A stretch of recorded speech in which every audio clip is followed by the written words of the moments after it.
Really, when we talk about whole Muslims, believers, it is inside of our prayer to ask for repentance. Correct? If you pray namaz, you say astaghfirullah, it's accepted. Allah is guaranteeing you turn to me and I will forgive you. Just turn to me and I will forgive you. What are the signs that your repentance is sincere, number one? Because a sincere repentance, which some people, they call it tawbat nasuha, sincere repentance, is not the number of astaghfirullah that you make. Some people say you have to sit down, make 70,000 astaghfirullah, then it's going to be accepted. You can teach a parrot to say astaghfirullah 70 times too, 70,000 times. You can put on the recorder to say that also. It doesn't mean that it is accepted. It's not the number of times. What makes you asking Allah for forgiveness accepted? Sincerely. So now we talk about sincerity. What is a sincere repentance? The repentance that you understand and you accept that it is wrong that you did. You have no excuse. No excuse. You're not going to say, oh, I did because someone did this to me. I did because this happened to me. I did because of this, because of that. No excuse. You just say, as the dua of Hazrat Yunus, La ilaha illa anta subhana in kuntum min az-zalimin. I am the one who oppressed my own self. There is a dua that he's saying he is a self-oppressor and he is a prophet. And what did he do that was so wrong? He just took a break from his people.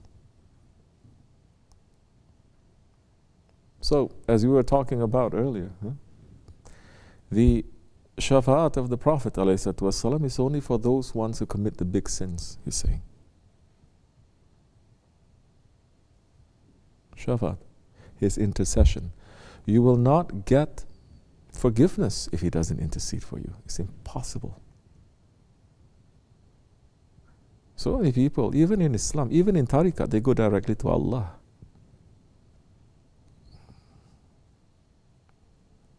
What happened to his Habib? The reason for your existence. The reason that the hell and the heavens, they are created. The reason why the angels are created. The reason why anything is created. What happened to him? You're going to sidestep? If you don't ask for his intercession, you will not be forgiven. Because on the day of judgment, as we were speaking about earlier, not even the prophets would dare to approach Allah to look at him. Not even the prophets. So many people, foolish Muslims, saying, can't wait for day of judgment, then I can see Allah. I can be with Allah. Are you understanding? Not even the prophets. They can guarantee their own forgiveness. They can own salvation. Their own safety. Not even the prophets. And they're all waiting for that Rahmatul lil Alameen. The title that Allah gave him. And all of mankind will run from one prophet to another to ask for intercession. Understand, on the day of judgment, everyone will know. Why are they not saying? Why Holy Prophet ﷺ is not saying on the day of judgment, everyone fall into sajda and ask Allah for forgiveness? Why? Why are they running to 124,000 prophets? Not tiring, asking. Because only then you're going to understand a little bit of the station of the Holy Prophet ﷺ. And you're going to run after him. So Ahli Tariqat is not understanding that station when it's too late. It's understanding that station now. And it's say, Astaghfirullah, because I'm not understanding that from the very beginning.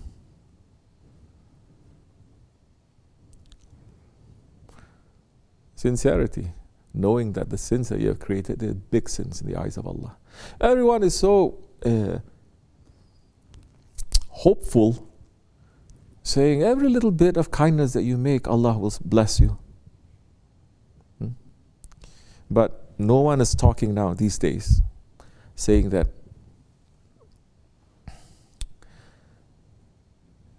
maybe Allah's curse will fall on you, and His punishment and His anger for small things that you did. Whole world is being punished now, whole world, because they are silent.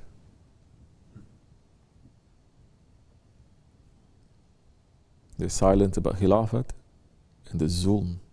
They're silent about the generations. They made sure the generations of scholars and followers and awliyas, they are finished. That the next generation, they have to go into hiding. They finished and they made people to forget. You forget my beloved ones, Allah is saying, I will forget you. I will not even let you to remember me. I don't want your worship. I don't want your tawaf. I don't want your zikr. I don't want your namaz. I closed everything.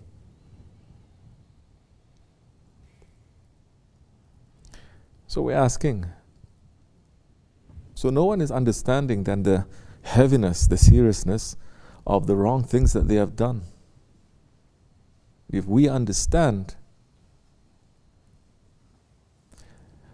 non-stop for 100 years, at least every Jummah, we're going to beg Allah for forgiveness because we don't have a Khalifa and we're going to ask for it back. It used to happen after the Khilafat was removed.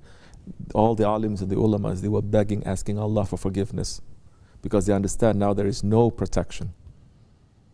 But we have forgotten. Allah is saying, you remember me and I will remember you. But we want to forget Him. So Allah is saying, you forget me, I'll forget you too. So the sincerity that has to come to us when we're asking forgiveness is to understand the seriousness of it. How many Muslims now? We ask them, do you believe you're going to Jannah? Yes, of course I'm going to go to Jannah. To say like that. Oh, it's inshallah, but it's not up to Allah. They believe that they will. They're not begging Allah that Allah subhanahu wa ta'ala in these worst times, in this akhir zaman, that we are all part of this Dajjalic system. Everyone. That we deserve not only the hell, we deserve to be put into perishan, into non-existence. That 6 out of 7 will be put into non-existence. Not even worth to become fuel for the fires of Jahannam. That Ahli Tariqat has to be shaking, thinking, hoping, asking, and praying, and say it is not because of what I did or I didn't do, but it's because of the shafaat of those holy ones. That the Ottomans discovered long time. When the earlier regimes, they were running to kill the Ahlul Bayt, earlier regimes were pushing out all the awliya Allah. They were. The Ottomans were covering them, taking them in, protecting them, giving them their rights, and taking their words for something.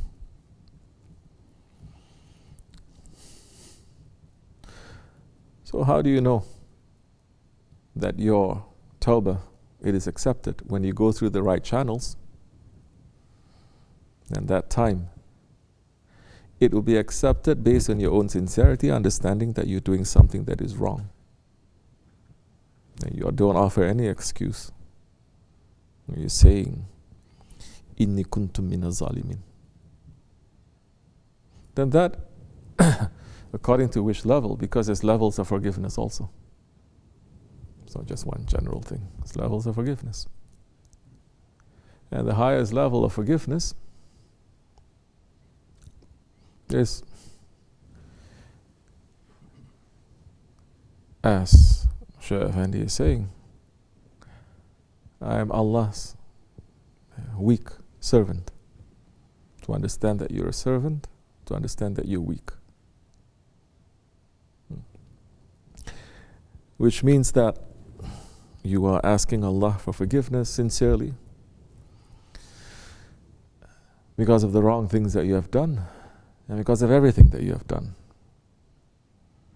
And you're offering yourself as a person who has committed heavy sins, as we had read the letter of Sultan Abdul Aziz Khan to the Prophet ﷺ, saying that I'm the one who has committed heavy sins, to be used to that. How many people are used now to staying up night time and to cry to Allah? How many people are doing that even once in 40 days? You cry, Allah. You're not crying after Allah and His Prophet, you're going to cry after the dunya. You're going to cry after your own ego. Everything now, you don't fear Allah, huh? Allah is going to put anxiety in you that you fear your own shadow.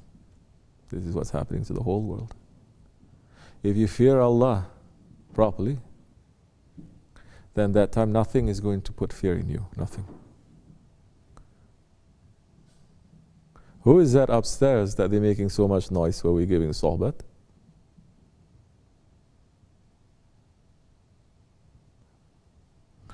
Check it out. It's not necessary for now. You can sit quiet. Reason I put you upstairs is you sit quiet and you don't interrupt. Now you're upstairs and you're interrupting.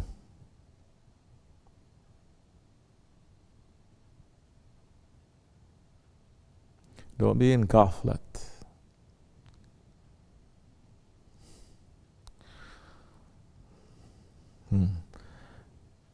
We came down. Now to go up again. People believing, they're being sincere in believing, you're watching yourself. Yes, the believer is always in fear. Yes, the believer is always in worry. No? Yes? That is a believer. He's always in worry.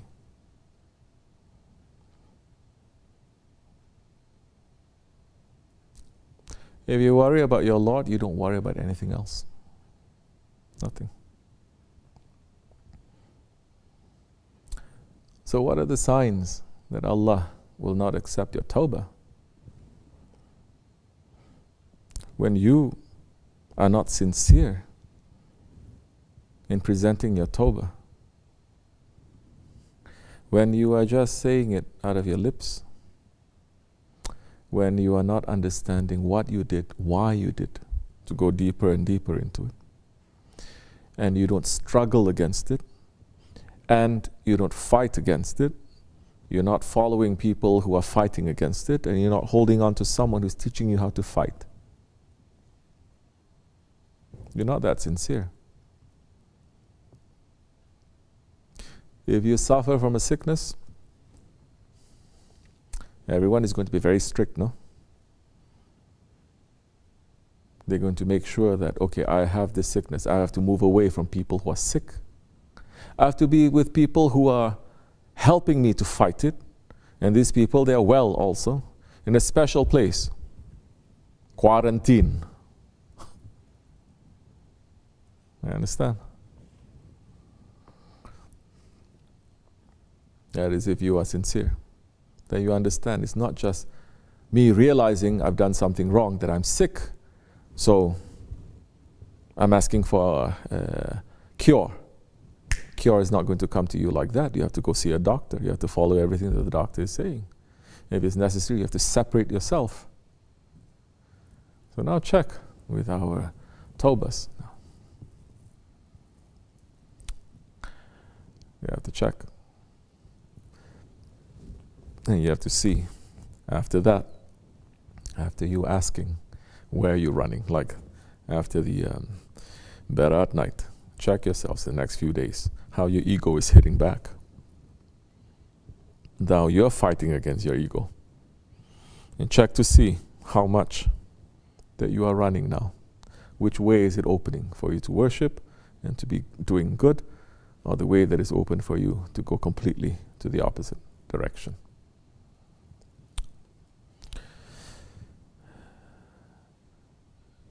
We're asking from the owner of Rahmat that was given to him by his Lord,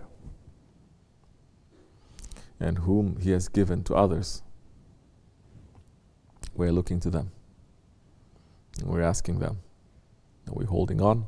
Or are we fighting against our nafs? You do a mistake, you say astaghfirullah. Sincerely we are saying. But we are saying we are weak servants, Ya Rabbi. That's why sometimes you hear some people saying, forgive us for the wrong things that we have done, that we are doing, and that we will do. But every dua is coming from a real, from the heart. And whatever the heart is speaking is what you have experienced. But if you don't experience that, the dua is just words that you're saying. It's still okay. It's not bad. But it is better to understand that. You understand? To be able to experience it.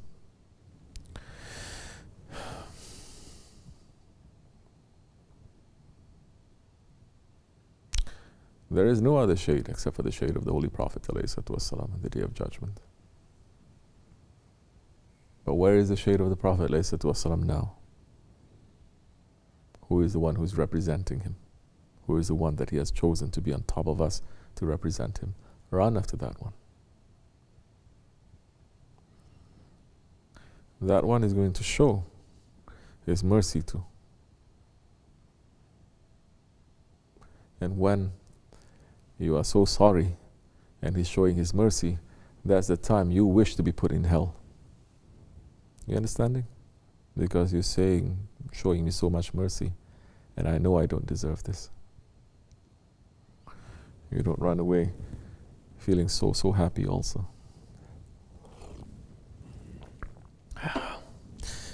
May Allah forgive us, inshallah. For the sake of the Holy Prophet, alayhi salatu wassalam. Sahib-ul Saif. Al-Fatiha.